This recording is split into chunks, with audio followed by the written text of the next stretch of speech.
Asi label aja si label apa nanti apa ini hadi. Al label aja buat label itu apa. Atau pemakan amam ni semua ni apa ini am terli je.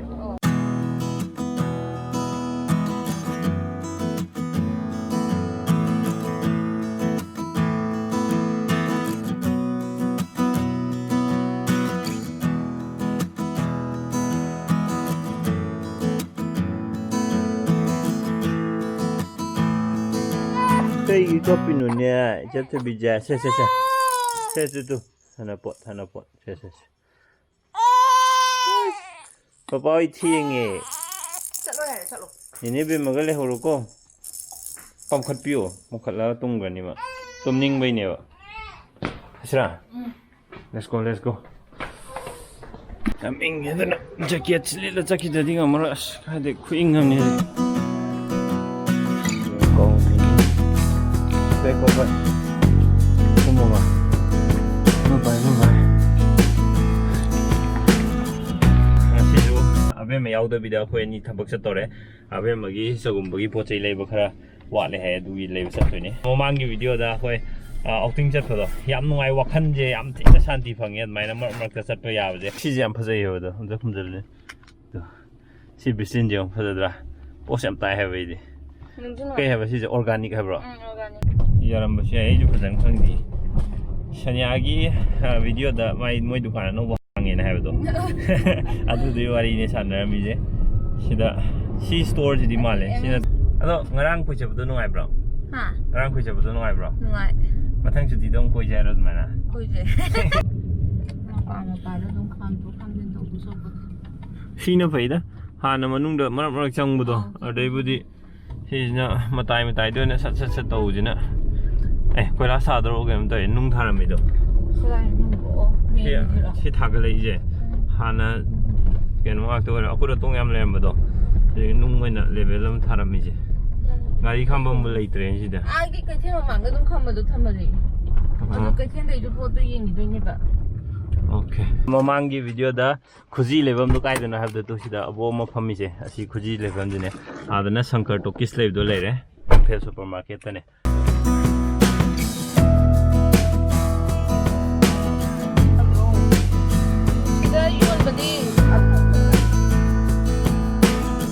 First bulan ni saya yang singgi lah.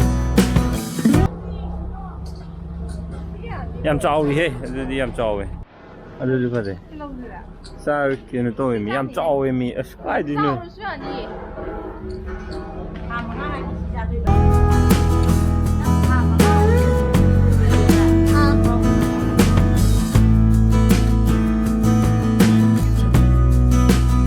क्या है ना मरफू तो पर मचू ले इतरवा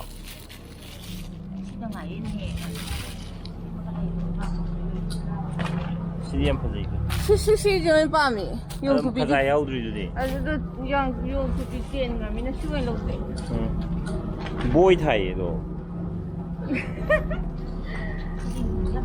मचू दे तो पर नहीं boy लोई था रुपा तो था वाले चे मोन पाइल चलन याव मत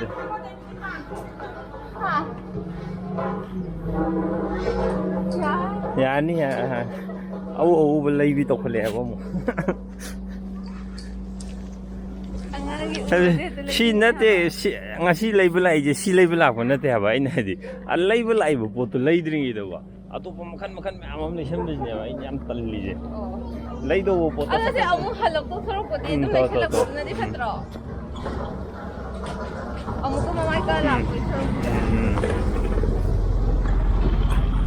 uri gai lening ba je mi tay loi tau ja la khang di si tau ge lâu rồi kìa lại darkar lấy bộ pot khi đi lâu rồi ba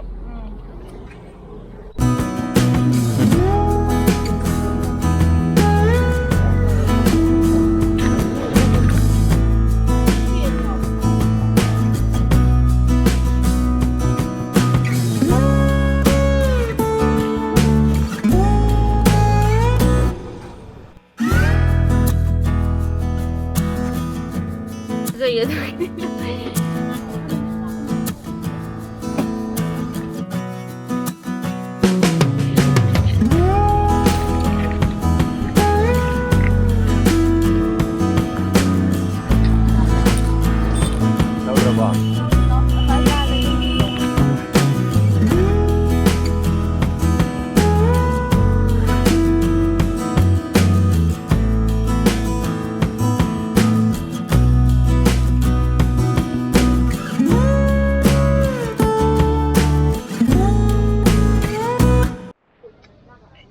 แต่ไปเลยดูสไตล์ตัวจัดเลยอ่ะ แต่จัดเลยเล่าว่าหรือจะยิงนี่เนี่ยเล่าทุกคน แต่ทางก็ล้อมแต่ทางก็เลยอยู่นั่น พี่หรอชื่อการลุงเดีย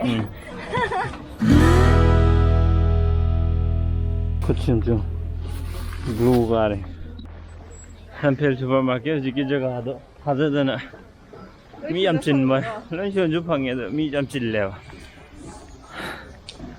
khla sa dro ma sai le bak tha bo le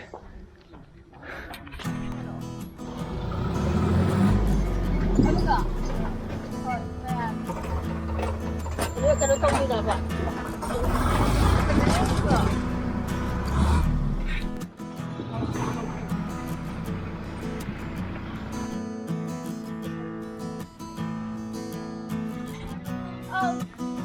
macet le pu ko haza de na ki ji ya me ba pu re do khudang chom sai ji si do ban nang ko na fire bu ni mes ma pham ngong chalu gi ji ga na muri chalu ba na muri chatre ba swain to kan de swai dukan ji gi muri ya man ba nei di swai muri de ju muri ko me am cha nei je chang sa na macha ne pham ma lei di je matha ka je loi khan jal ni muri de di Number dog, sabi mo. Kaya ako lang lado. Kaya rin, mamsum gre. Abi mo do, kaplem din ako. Kaya di ka ito na siya tig na. Abi mo. Indrani aja. Main tasan gre. Kasi dukaan dito kay nom lai ni may.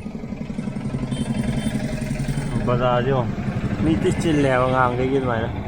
Ako yung lai ni sama ni darkar ma'am दुना दुम चत्ता दिया दो ma'am दिया अपने चत्ता में अदो खेनब मदिले हान थाइना कोरोना जे होरक मतंग द मी मैम न थोक मी मैम थोकनरक फदुगा हुजिक थोकनरक बजिगा को खेनब मदिले हुजिक थोकनरक बजिना मैम जे खितंग दि अवेयर ओइरेबा कोरोना इज माइन तो स्प्रेड तो ये दि अखोय मार्क्स उपदौनी दि हैंड सैनिटाइज तो गदम हैमना चिंग मसिंग जे हुजिकति मैम जे खंगनरेबा थोला डिस्टेंस मेंटेन तो खोटपा सि लोय खरगा लोय खंगनरमनि नगो हेक कोरोना होरक मतंग द मैम जिना थोला कांदा प्रॉब्लम थोपदो अदो हुजिक अखोय मैम जिना थोलप प्रॉब्लम थोपजिगे दिको खेनारनि हुजिकना खनाम हंदरनिबा अदो कोरोना दि लोयबा नाय लोयद्रि जिना सेक्शन दब दियादे अदुगा ममांगी ब्लॉक त खोयना कोइबा चलुबदो याम वखन नुंगाई मरक मरक दुम स्वाइना अखोय आउटिंग थोपसे दुम दरकार होय हुजिक कोरोना नि कोविड लै सेक्शन दब दियादे नि युमदा सुम लैबजुजुको अदुम अखोय SOP मेंटेन तौरगा हांगी मफम सिंगसिददि दुम चटपसे थेदोकना काइदबो माले आइगी वाखनदा